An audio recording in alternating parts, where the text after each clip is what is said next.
중개계약입니다. 그죠? 중개계약. 중개계약은요, 우리가 그림 그렸을 때, 그죠? A와 B와 C 있을 때, 요 부분이잖아요. 그죠? 요 부분이고, 중개계약의 시작은 어때요? A가 C한테 와서 나 팔아줘. 응 하면 되죠. 그러니까 서류가 필요해요? 문서가 필요해요? 안 필요하죠? 안 필요하는 걸 뭐라고 그래요? 어떤 형식이 없다? 분류식. 그죠? 그 다음에 청약과 승낙으로 할래? 응. 팔아줘? 응. 뭐예요? 낙성계약. 이렇게 표현하죠? 그리고 당연히 중개계약. 공짜로 하지 않죠? 왜 그럴까요? C는 누구예요? 개업공인중개사. 개업공인중개사 뭐 하는 사람? 중개 업을 하는 사람. 그죠? 이 업은 아까 요건 중에 하나가 뭐였어요? 보수를 받고. 그죠? 그러니까 당연히 유상이죠. 그죠?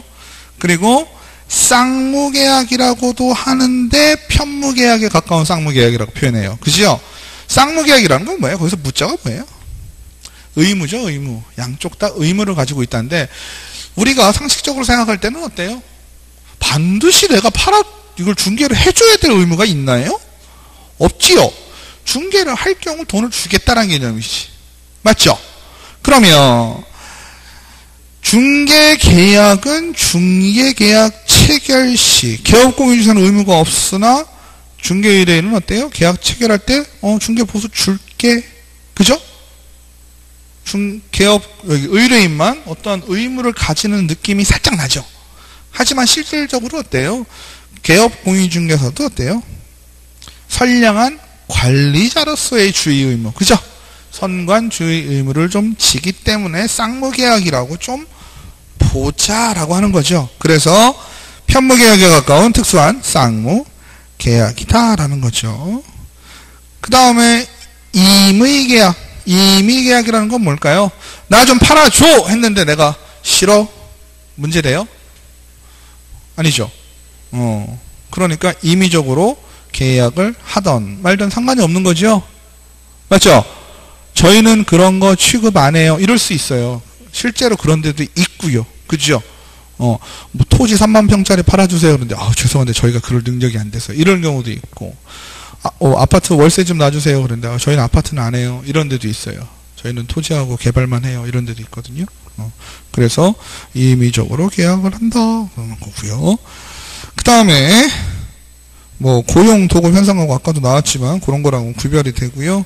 일반 중개계약이 있고 전속 중개계약이 있고 독점 중개계약, 공도 중개계약, 순가 중개계약 뭐 이렇게 쭉쭉 나오는데요. 일반 중개계약하고 전속 중개계약은 다시 정확하게 자세하게 다룰 거고요. 독점 중개계약은 뭘까요?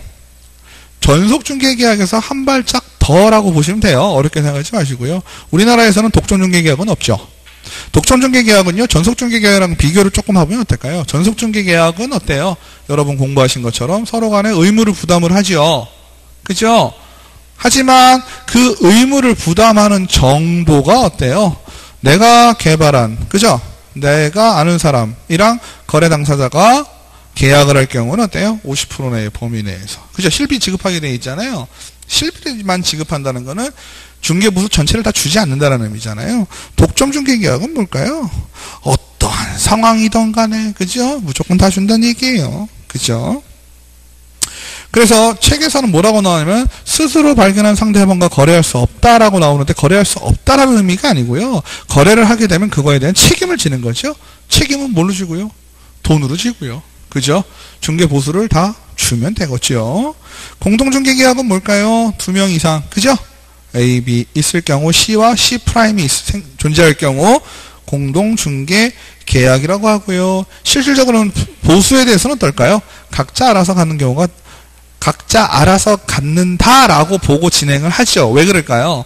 우리는 중개보수를 양쪽에서 똑같은 요율로 받는다고 이론상으로 생각을 하니까. 하지만 실질적으로는 어떨까요? 그거에 따라 달라요. 상황에 따라. 왜? 보통은 어때요? 매수인보다 매도인 쪽에서 수수료가, 중개보수가 많이 나오니까.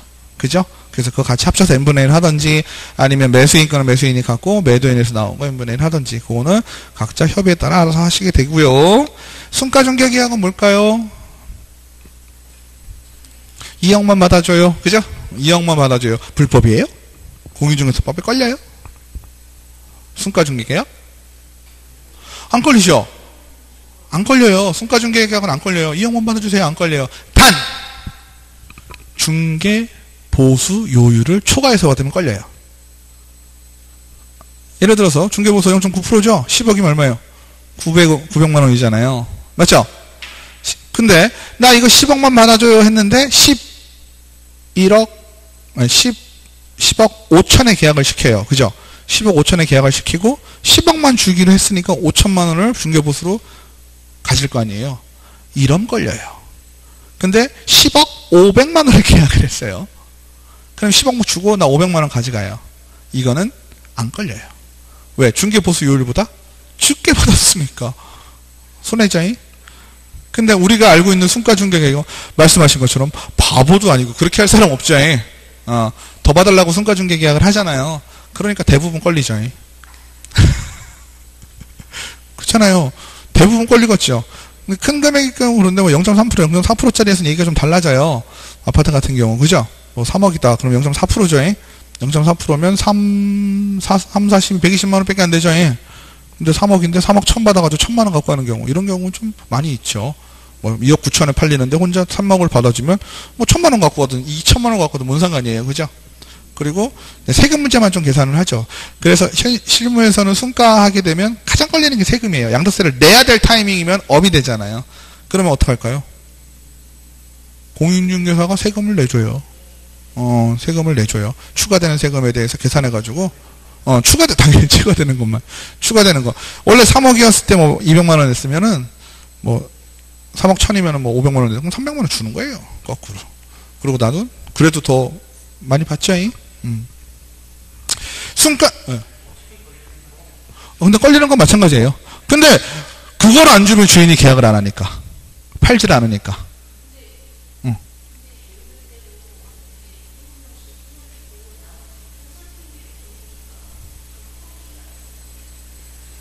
저도 그런 말씀을 드렸는데요. 빠져나갈 수 있는 방법 중에 하나, 우길 수 있는 아주 조금만 단서쯤 되는 거지, 뭐, 저랑 똑같아요. 우리 부모 자식 간에 매매가 돼요? 부모 자식 간에도 매매가 될 수도 있죠. 될 수도 있죠. 뭐만 확실하면. 자식이 번 돈이 확실하게 갔다라고 하는 거라면, 아주 작은 확률로 가능하기도 하대요. 세무사에서는 뭐라고 얘기할까요? 그거 하지 마세요. 어차피 안 돼요. 이렇게 얘기하거든요. 근데 이론상으로 불가능한 건 아니에요.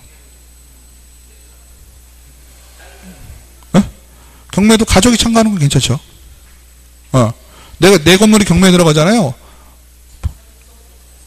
가족이 참여하는 거에 문제가 없어요.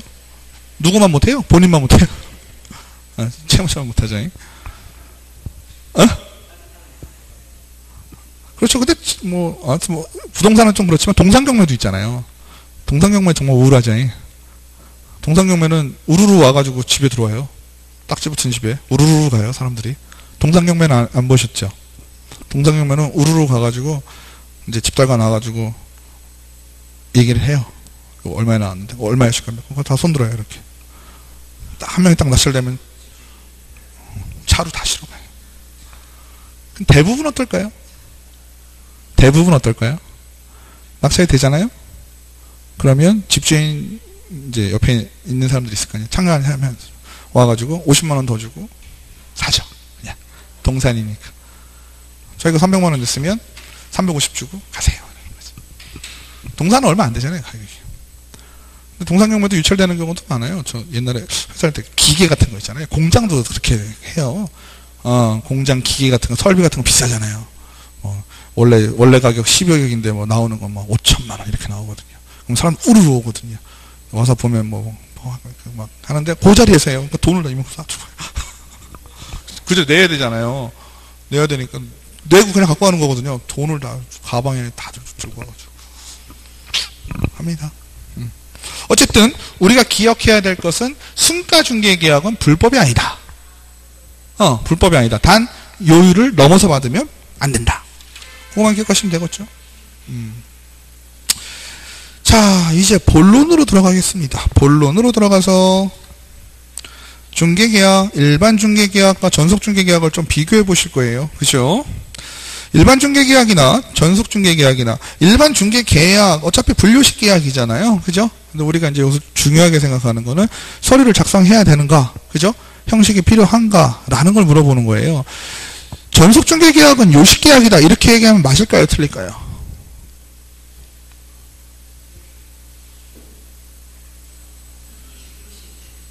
전속 중개계약도 분류식 계약입니다. 하지만 법으로 그렇지요. 법으로 계약이라는 학문적인 개념으로 봤을 때는 전속 중개계약도 분류식이 맞아요. 근데 우리는 국토부 장관이 요 서식을 좀 써라 라고 강제를 한 것 뿐이에요. 그죠? 그러니까 전속 중개계약은 요식 계약이다 이렇게 표현하는 건 틀린 말이에요. 아시겠죠? 근데 일반 중개계약은 뭐 분류식이 당연한 거고요. 중요한 건 작성 요청이라고 제가 대뜸 들어왔는데 이건 뭘까요? 일반 중개계약서 얘기하는 거죠. 계약서를 써달라고 중개 거래 당사자가 중개 의뢰인이 얘기를 했어요. 안 써줘도 그만이에요. 그죠? 얘기하면 되겠죠. 아유 이거 안 써도 우리 계약 된 거예요. 이렇게 얘기하면 되겠죠. 분류식 계약이라 형식이 필요 없어요. 라고 표현하는 거죠. 그 다음에 전속 중개계약도 반드시 해라라는 건 아니죠. 하려고 할 때는 지정된 형식을 문서를 사용하라라는 얘기죠. 그래서 표준서식은 일반 중개계약은 어때요? 표준서식을 권장할 수는 있지만 사용 의무 없죠. 전속 중개계약은요. 반드시 표준서식을 사용해야 되죠. 필수 기재사항을 좀 비교해 보실까요? 일반 중개계약은 뭐예요? 중개대상물의 위치, 규모, 거래 이전 가격, 중개, 보수, 기타, 쌍방, 준수, 사항. 일반적인 내용이죠. 전속중개계약은 어떻게 될까요? 개업공인중개사와 의뢰인의 의무사항 1번이 제일 중요하긴 하죠. 그죠? 이 사람들이 서로 간에 부담해야 될 의무가 조금 더 많이 생겨요. 그죠? 어떻게 보면 개업공인중개사가 더 많이 생기죠? 솔직히 쉽게 얘기하면 뭐예요? 의뢰인 같은 경우는 배신만 안 하면 되는 거야. 그죠? 배신만 안 하면 되는 거고 개업공인중개사 같은 경우는 어때요? 뭐 배신 이런 개념이 없죠. 뭐만 하면 돼요? 열심히만 하면 되는 거예요. 아시겠죠? 개업공인중개사는 열심히 해야 되고 거래 당사자는 배신하지 말아야 되고 이거예요 한마디로. 그죠? 그러면 필수적으로 기재할 거는 서로 간의 의무사항과 유효기간 그리고 중개보수에 관한 내용 손해배상 책임이고요. 그리고 중개 의뢰인이 A가 될 수도 있지만 B가 될 수도 있죠. 맞죠? 임대인이 될 수도 있고 임차인이 될 수도 있고 매도인이 될 수도 있고 매수인이 될 수도 있잖아요. 그래서 내용이 조금 다르겠죠. 살려고 하는 사람은 매수인일 경우 권리를 취득하고자 할 경우에는 어떤 물건을 찾아요? 희망 가격은 어떻게 되고요? 지역은 어떻게 되고 조건은 이랬으면 좋겠어요. 이런 거고요. 권리를 이전하는 매도인이나 임대인 같은 경우는 소유자 등기명의인 중개대상물의 표시권리관계 거래규정 및 국법상 제한 중개 의뢰금액 기타 사항을 필수적으로 기재를 하셔야 되고요. 유효기간은 원칙은 얼마예요? 3개월이죠? 3개월이지만 당사자 합의로 그죠? 자유롭게 할 수가 있고요. 만약에 일반 중개계약을 체결을 하고 일반 중개계약서를 작성을 했다 손 치면 그 일반 중개계약서를 보존할 의무가 있나요? 없나요? 보존할 의무는 없죠? 전속중개계약은 3년간 보존해야 되고요. 상호 의무사항을 본다면 공인중개사는 성실히 중개하다며 의뢰인은 중개대상물 확인 설명 시 협조해야 된다. 그죠? 이 정도 가벼운 거죠. 어떻게 보면 좀 당연한 느낌. 그죠? 하지만 전속중개계약서는 조금 생각하셔야 되죠. 맞죠? 중개 의뢰인 같은 경우는 뭐 해야 돼요? 배신하지 말자 그랬죠? 그럼 배신하는 방법이 뭐가 있을 수 있을까요? 딴 사람, 딴 개업공인중개사랑 한다든지. 그죠? 또 나하고 전속중개계약을 체결을 하고 내가 소개시켜줬더니만 나를 배제하고 그 사람과 직거래를 한다든지. 그죠? 이거는요 전속중개계약이 아니더라도 일반 중개계약에서도 마찬가지죠. 내가 중개활동을 통해서 한 거니까. 그죠? 전속중개가 더 세겠지. 이럴 경우 어떻게 해야 돼요? 중개 보수 전액을, 그죠? 나에게 지급하여야죠. 맞죠? 근데 옆집 순이 엄마한테, 그죠? 옆집 순이 엄마한테랑 얘기를 점심 먹다 보니까 나 이제 이 집 팔려고, 아니면 어떤 나 땅 좀 팔려고 그랬더니 순이 엄마가 그럼 내가 살게, 이럴 수 있죠. 그죠? 개업공사는 전혀 상관이 없죠. 본인이 스스로 발견한 당사자와 거래를 할 경우에는 어때요? 중개보수 50% 이내에서 실제적으로 들어간 비용. 왜? 공인중개사가 해야 될 일이 몇 가지가 있거든요. 일간신문에 냈으면 돈도 좀 들었을 거고, 그죠? 그리고 거기 답사 갔다 오고 어쩌고 저쩌고 했다고 치면 실비가 들었을 거 아니에요? 그거를 어느 정도 범위 내에서, 중개보수 전체는 아니고요. 왜냐면 아파트 같은 거 하면은 뭐 이것저것 하고 뭐 좀 멀리 있는 거, 서울에 있는 아파트다. 그럼 출장비 뭐 1, 20만 원 드는 건 일도 아니죠. 근데 알고 보니 중개보수는 한 100만 원밖에 안 나와요. 그죠? 그러면은 6, 70만 원도 나올 수 있지만 그러면 너무 손해잖아요. 거래 당사자가. 그러니까 약정된 중개보수의 50%의 범위 내에서만 가능하다. 그죠? 그 다음에 개업공인중개사는 기본적으로 최초로 내가 의뢰를 받았어요. 그럼 뭐부터 해야 돼요? 내가 열심히 일하고 있어요 라고 표현을 해야 되겠죠. 나는 무조건 뭐라 그랬어요? 거래 의뢰는 배신하지 마시고 공인중개사는 열심히 하시고, 열심히 하자. 나 열심히 하는 거 보여줘야 되죠. 어떻게 하면 될까요? 거래정보망, 부동산 거래정보망 혹은 일간신문에 어떻게 해요? 내가 의뢰받은 물건을 올리면 되겠죠. 그죠? 며칠 이내? 7일 이내. 그죠? 그 다음에 거래정보망이나 일간신문에 올릴 때, 그죠? 비공개 요청이 있을 경우에는 비공개 요청이 있을 경우에는 조용히 팔고 싶어하는 사람들이 보통 전속중개기하고 솔직히 많이 하거든요. 알려지는 걸 싫어해요. 아름아름 팔아주세요. 이런 경우 좀 있거든요. 그럴 경우에는 근데 올리면 안 되고요. 또 만약에 올린다 손 칠 때는 어때요? 그게 누구 건지 인적사항 같은 걸 올리면 안 되겠죠. 그 다음에 공개하는 내용은 중개대상물 확인서 뒤에서 다시 설명을 해드릴 거거든요. 중개대상물 확인 설명사항 중에 일부가 되겠고요. 공시지가 같은 경우는 임대차 할 경우는 상관이 없겠죠. 매매가 아니니까 안 하셔도 되고요. 그 다음에 중개대상물에 대한 정보를 공개를 했어요. 그죠? 나 지금 클릭해서 부동산 거래정보망에 띡 올렸잖아요. 그럼 어떻게 해야 돼요? 주인한테 나 열심히 하고 있어요 얘기해줘야 되겠죠? 뭐로써? 문서로서 지체 없이 통지하여야 하고요. 한번 올리고 끝이에요? 아니죠. 지속적으로 열심히 해야 되겠죠? 열심히 해야 되니까 어떻게 해요? 2주에 한 번씩. 그죠? 문서로서 통지를 해 주어라. 요즘은 어떨까요? 요즘은 문자로 해도 되겠죠? 그죠? 문자로 올렸습니다. 캡처해서 올려줘도 좋고요. 그죠? 굳이 뭐 문서라는 의미는 어떤 거예요? 서로 간에 뭐 물리적으로 남길 수 있는 부분이니까, 그죠? 증거가 될 수 있는 거니까.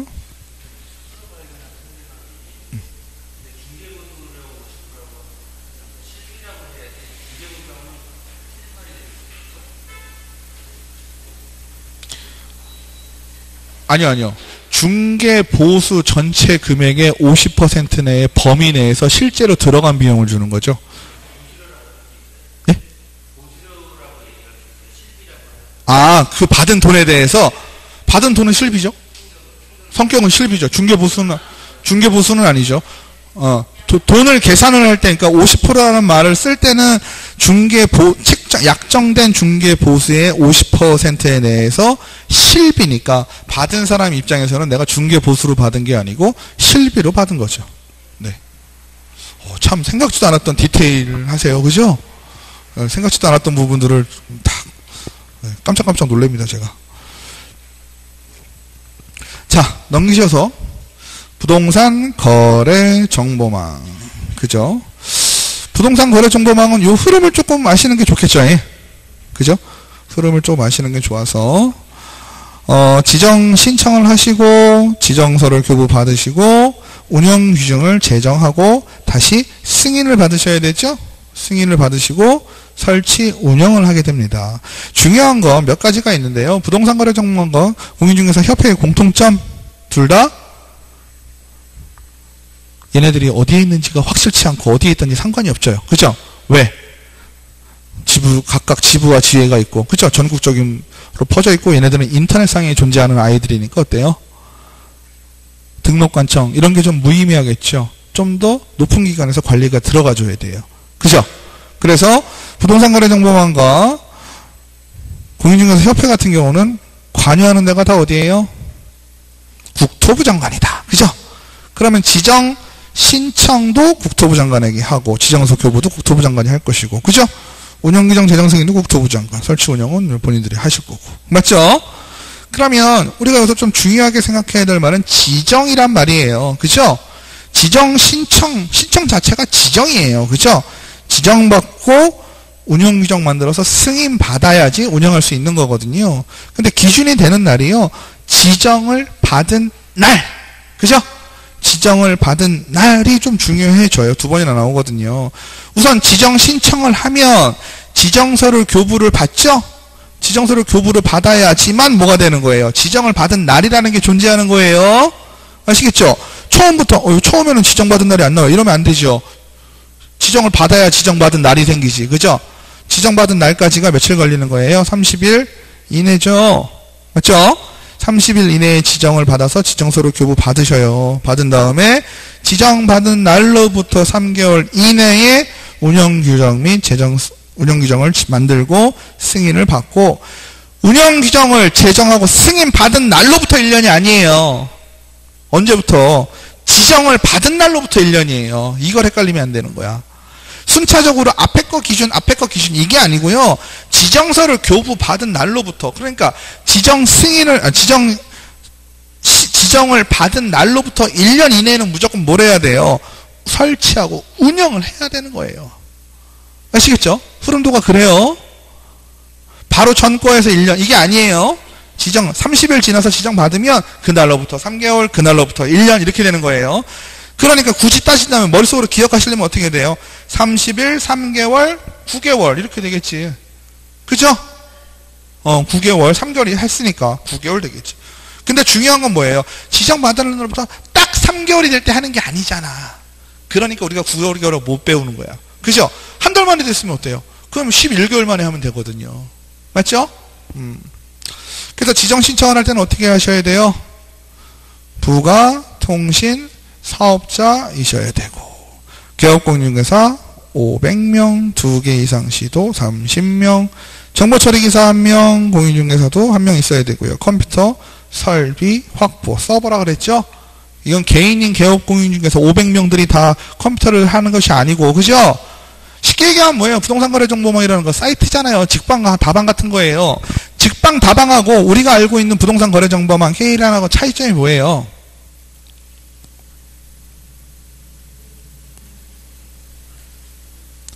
우리가 알고 있는 직방, 다방하고요, 부동산거래정보망 K라인이잖아요.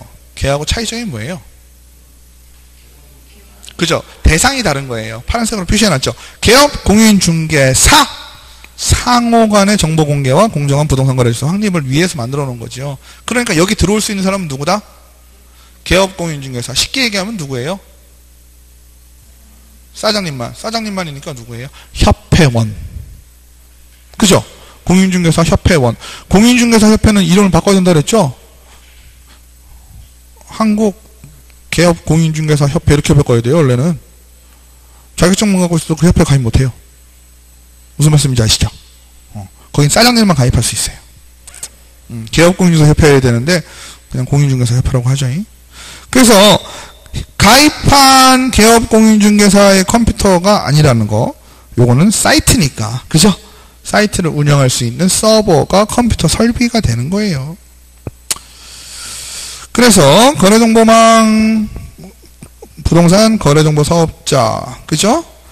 거래정보 사업자가 몇 가지가 있는데, 지정 취소당할 수 있겠죠? 그리고 또 벌금 1년에 1천만 원도 있을 수 있고요.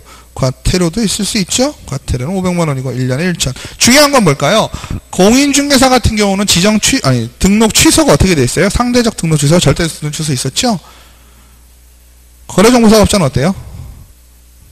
절대적은 없어요. 무조건 상대적 등록 취소 사유예요. 아시겠죠?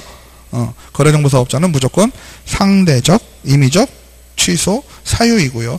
그리고 하나 더 말씀드리면, 뭔가를 뺏으려고 그럴 때, 행정 처분을 할 때, 그죠? 정지하는 건 괜찮아요. 취소할 때는 뭔가 되게 좀 심하죠?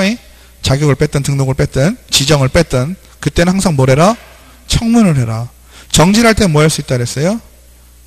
의견을 청취할 수 있다. 이렇게 했었어요. 기억나시죠? 그 다음에 개업공인중개사 등 기본률. 이거 중요하죠? 등자 꼭 기억하셔요. 개업공인중개사 등이니까 누구에 관한 거예요? 등장인물 다 출연한 거죠? 그죠? 큰 타이틀에서는 등장인물이 다 출연을 했어요. 왜 그러냐면 기본적으로는 어떨까요? 자격증 있는 사람에게 할 수 있는 권한을 많이 줬죠? 그죠? 공인중개사 자격증이 있어야만 뭐 할 수 있어요? 계약서도 작성할 수 있고 중개대상물 확인 설명도 할 수 있고 그죠? 맞아요? 할 수 있는 게 솔직히 자격증이 없으면 아무것도 못해요. 우리 업계에서는. 그죠? 근데 단 하나 중개보조원도 책임이 있는 게 있어요. 뭐예요? 비밀 유지예요. 그죠? 비밀 유지하면 왜 그럴까요? 그거는 내가 중개 업무를 하지 않아도 옆에서 있다 보면 들을 수 있잖아. 그죠? 사장님하고 막 거래하고 있는데 옆에서 내가 듣고 있다가 이 사람의 비밀을 알 수 있잖아. 업무상의 비밀을 알 수 있었잖아요. 그래서 업무상의 비밀 누설 금지 의무는 누구한테도 중개보조원에게도 적용이 되겠죠? 좀 기분 나쁘겠지만 시인이 성실해서 공정한 중개 의무 품위유지. 품위유지가 좀 웃기죠. 그죠? 되게 뭐라고 해야 되지? 잘한 척을 한 기분 공인중개사들이. 그죠? 품위유지는 우리만 할 수 있어. 뭐 이런 느낌이죠. 그래서 신의 성실로서 공정한 중개 의무 품위 유지는 중개보조원에 적용되지 않고요. 업무상의 비밀 누설 금지 의무는 중개보조원에게도 적용이 됩니다. 그죠? 근데 업무상의 비밀 누설 금지를 어기게 되면 어떻게 되죠? 1년에 1천만 원이죠. 맞아요? 1년에 1천만 원입니다. 업무상의 비밀을 누설한 자. 근데 중요한 건 뭐예요? 얘는 반의사 불벌죄라 했습니다. 그죠? 반의사 불벌죄는 의미가 어떻게 됐죠? 그렇죠. 원하지 않으면 처벌하지 않는다. 누가? 피해자죠? 당사자가. 그죠?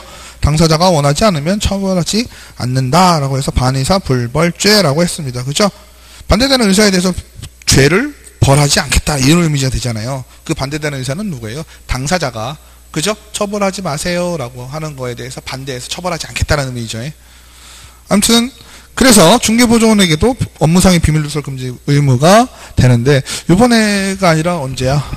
요번에인가요? 저 때도 그랬죠? 우리 혹시 탄핵될 때 보셨죠? 탄핵심 펌퍼 헌재에서 하면 또 재판 같은 거 이렇게 가끔 나오잖아요. 나올 때 항상 하는 게 업무상의 그걸로 알려드릴 수, 뭐 이런 거 나와요. 그죠? 경호원들 막 할 때 특히나 심하더라고. 근데 우리 같은 경우 업무상의 비밀 누설 금지 의무와 증언의 의무가 상충할 때 있잖아요. 그때는 어떤 걸 따르는 게 좋을까요? 증언을 해야 돼요? 말아야 돼요? 그죠? 그게 상식적이잖아요? 그죠? 근데 거기서 제가 이렇게 본 거는 국가 비밀이라. 국가 비밀이라 얘기해 줄 수가 없대. 국가 비밀이 뭔가 했더니, 그렇죠. 자기가 독박 쓸까봐. 그런 느낌이죠. 사람이 들어왔는데, 들어온 건 알았는데 몇 번 왔는지는 얘기해 줄 수 없대. 생각해보니까 오늘 제가 임플란트 하는 중인데, 이를 안 끼고 와가지고, 횡할 거예요. 아무튼 그렇게 되시고요. 그 다음에 개업공인중개사는 선량한 관리자로서의 주의 의무도 지닌다. 선관주의 의무 있다 그랬잖아요. 요것도 법에서 규정된 사항은 아니고요. 위에 거는 법에서 규정되어 있죠. 법에서 규정되어 있으나 선관주의 의무는 어때요? 판례에서 규정되어 있는 겁니다. 기본 윤리는 29조에 1번, 2번의 전문 직업의 품위 유지와 그죠?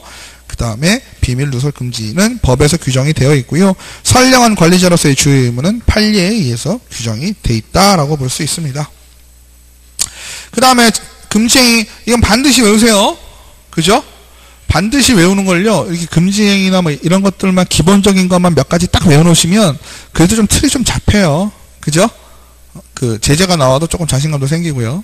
금지행위는 어쩔 수 없이 외워야 됩니다. 금지행위는 몇 가지? 이거는요, 외우실 때 막연하게 외우면 좀 그렇잖아요. 그죠? 금지행위는 몇 가지? 7가지. 4대 3. 그죠?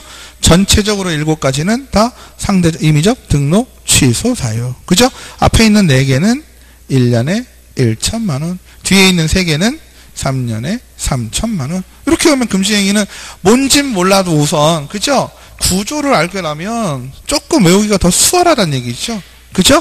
근데 앞에 거, 뒤에 거는 못 외워도 앞에 거 조금 외우기가 좀, 그나마 제가 요약집에서 본 것 중에 제일 좋아요. 그죠? 명초 판매. 그죠? 명초 판매. 이렇게 외우시면 돼요. 근데 중요한 건 뭐예요? 명초 판매의 명이 뭔지, 초가 뭔지.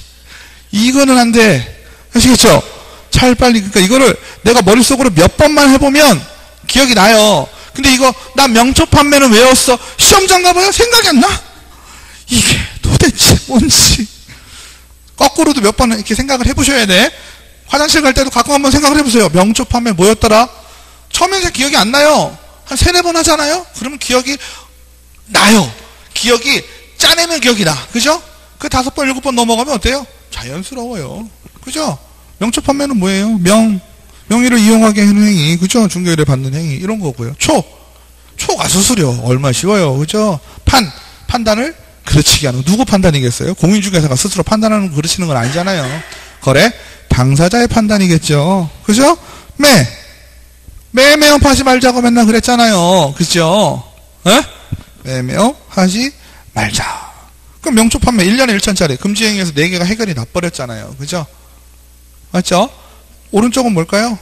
더 나쁜 거예요. 왜? 3년에 3천이니까. 맞죠? 중개법에서 하지 말라라고 얘기하는 금지행위 조항인데 7가지가 나오는데 4가지는 지금 해결이 났잖아요. 근데 얘네들보다 더 나쁜 아이들이 있다는 얘기야. 뭘까요? 그러니까 우리 부동산 얘기하면 부동산 문제가 여기 다 들어가 있는 거예요. 그죠?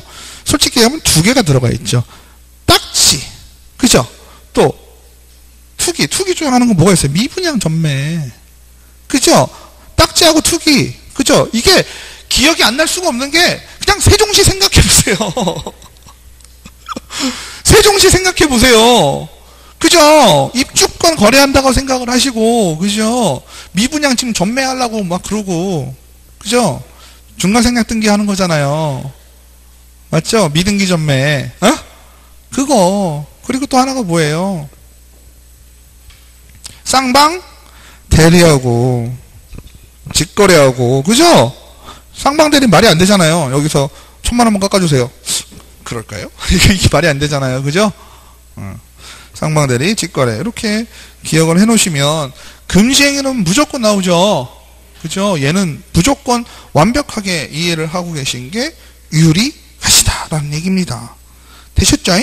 그 다음에 오늘 마지막은 이제 중개대상물 확인 설명 의무, 확인 설명서 작성 의무인데요. 요건 2가지로 항상 나눠서 기억을 하셔야 되죠? 중개대상물에 대해서 확인 설명 의무가 있고, 그죠?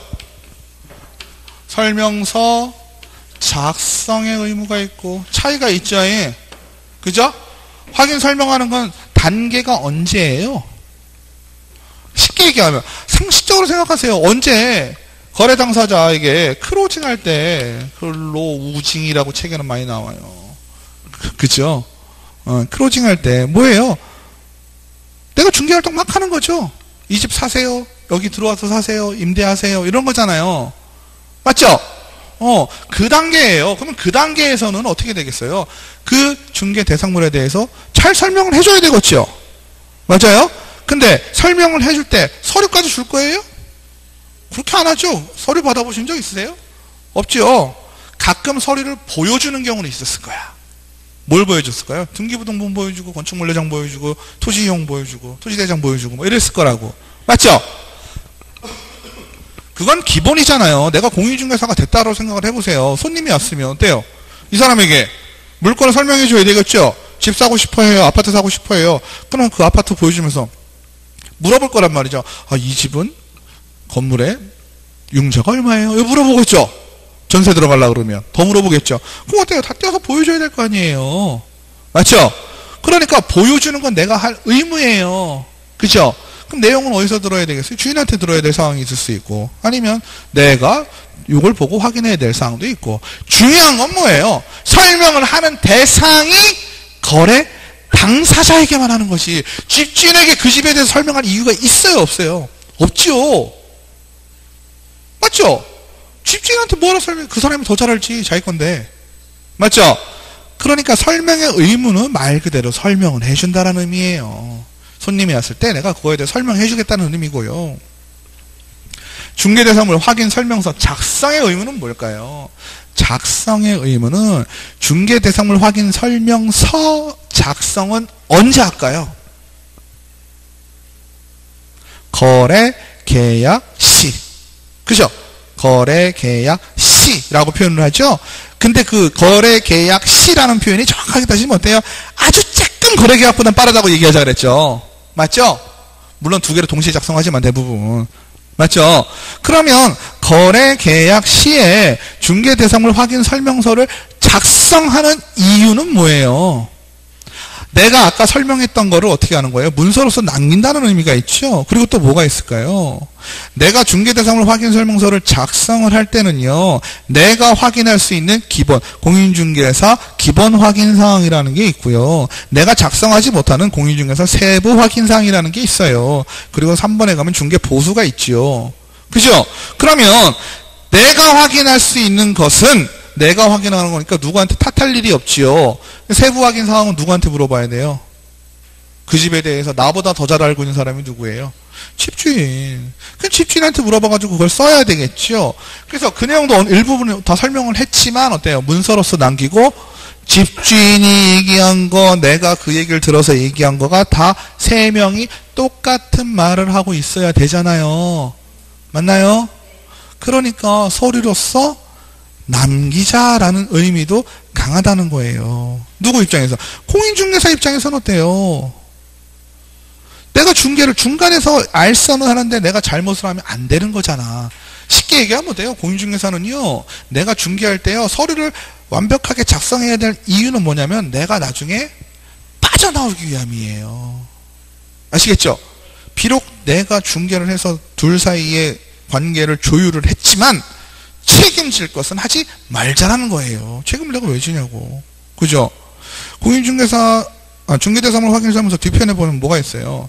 세부 확인사항 1번이 공시되지 않은 권리의 사항이에요. 그죠? 대부분 뭔가요? 전세. 그죠? 근데 그거 대부분 설명해요, 안 해요? 다 설명하죠? 공인중개사가 중개대상물 확인 설명을 다 해줘요.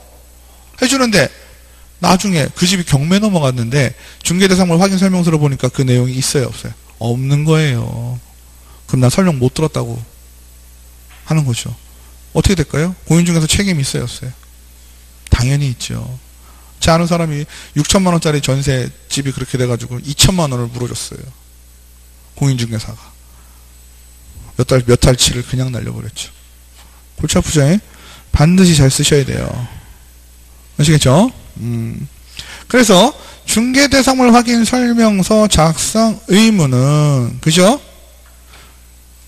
중개대상물에 대해서 확인 설명한 내용을 문서로서 A, B, C가 다 확인하자라는 개념이 되는 거죠. 그래서 A, B가 거래계약을 체결할 때 반드시 작성해야 되는 거, 개업공인중개사가 반드시 작성해야 되는 거 몇 가지예요? 두 가지죠? 교부해야 될 건 몇 가지예요? 세 가지죠? 그죠? 작성해야 될 건 계약서와 중개대상물 확인 설명서, 교부해야 될 건 공제증서, 세 가지. 반드시 교부해야 되죠? 안 하면 어떻게 돼요? 안 하면 업무정지. 그죠? 중개대상물 확인 설명 제대로 안 하면 과태료 500만 원. 그죠? 소속공인중개사도 자격 정지. 단 소속공인중개사는 무슨 의무는 없어요? 작성의 의무는 없다. 그죠? 내가 한 것에 대해서 작성의 의무는 없지만 작성이 되면 서명 및 날인의 의무는 있다. 또 이렇게 했었어요. 기억나시죠? 자, 근데 이 내용들이 아까 제가 앞에서 말씀을 드릴 때 전속중개계약서를 작성을 할 때도 확인해야 될 사항들이 이렇게 있다라는 걸 했었어요. 그죠? 중개대상물 확인 설명서에 있는 내용과 닮았다라고 표현을 했었죠. 그래서 그 표를 보시면, 이건 뭐 요약집에 있는 내용이죠. 보시면 위에 건 신경 쓸 것도 없겠죠.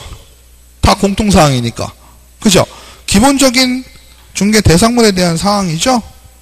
그러면 확인 설명 의무, 확인 설명서 작성 의무에서 본다면 취득 시 부담해야 할 조세 종류 및 세율 중개보수 실비 산출 내역. 토지 이용 계획은 전속 중개 계약서에 쓸 필요가 없죠. 예상되는 그죠? 중개 보수 요율이나 그런 건 들어가지만 실비 산출 내역 이런 게 안 들어가서 X표를 쳐놓은 것 같아요. 그리고 관리에 관한 사항, 실제 권리관계, 비선호시설 이런 건 전속중개계약서에 안 들어가고, 확인 설명 의무에서는 요 세 가지 빨간색이 들어가고, 확인 설명서 작성 의무에는 그죠? 다 들어가는 거죠. 그러니까 주택용 중개대상물 확인 설명서를 쫙 작성을 했어요. 그러면 모든 내용이 다 들어가 있죠? 맞죠? 확인 설명해야 될 사항, 전속중개계약서에 나와야 될 사항. 근데 중요한 건 여러분들이요, 제가 걱정스러운 이걸 제가 만들면서도 했던 게, 여러분들이 중개대상물 확인 설명서 책이 있잖아요. 그거를 조금 비교해 보시는 게 좋을 것 같아요. 1, 2, 3, 4를. 아시겠죠? 1은 뭐예요? 주거용이죠. 두 번째는요, 비주거용이에요. 세 번째는 토지예요. 네 번째는 공정재단, 광업재단, 임목. 그죠? 그 일행들. 왜? 우리가 앞전에서 한 3조에 나오는 3조에, 그죠? 중개대상물에 나오잖아요. 토지, 건축물, 그 밖에 정착물, 공정재단, 광업재단, 임목, 그죠? 임목. 이렇게 나오니까 그 아이들이 중개대상물 확인설명서 다 있어야 되잖아요. 그죠? 근데 우리가 주택용을 많이 하는 이유는 뭐예요? 주택용이 다 나와 있거든. 주택용을 배워놓으면 그 뒤로 갈수록은 어때요? 하나하나씩 빠져요. 그죠? 하나하나씩 빠지는 거를 체크를 조금 해 두셔라는 얘기예요. 그걸 외워서는 안 되고요. 이해하시자 그랬어요. 왜 이해를 해요?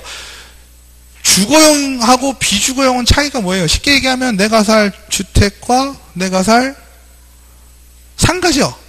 상가는 일하는 데고 주택은 사는 데죠. 토지면 어때요? 토지는 또 얘기가 또 달라지죠?